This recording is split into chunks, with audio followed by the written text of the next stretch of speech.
প্রশাসনের একটি অংশ পক্ষপাতমূলক আচরণ করছে।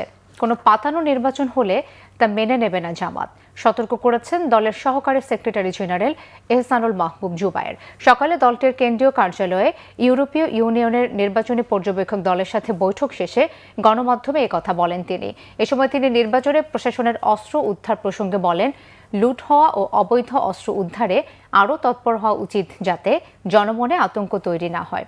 ঢাকা 15 আসনে নির্বাচনী অফিসে আগুন দেওয়ার অভিযোগ করে মাহবুব জুবায়ের বলেন, নির্বাচনে সমতল মাঠে ঘাটতি আছে। প্রশাসনের উচ্চ পর্যায়ে একটি অংশ পক্ষপাত করছে। এখান থেকে বের না হলে জামাত তাদের অবস্থান জানাবে। সুনির্দিষ্টভাবে কিছু অভিযোগ আমরা করেছি যে বিভিন্ন জায়গায় প্রশাসনের দায়িত্বরত বড় উচ্চ পর্যায়ে দায়িত্বশীল ব্যক্তিদেরও কিছু কিছু ভূমিকা অত্যন্ত প্রশ্নবোধক।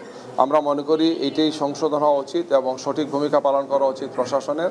নাইলে লেভেল প্লেইং ফিল্ড হবে না, নির্বাচনটা সুষ্ঠু হবে না, গ্রহণযোগ্য হবে না এবং কোনো অবস্থায় জাতি এটা মেনে নেবে না।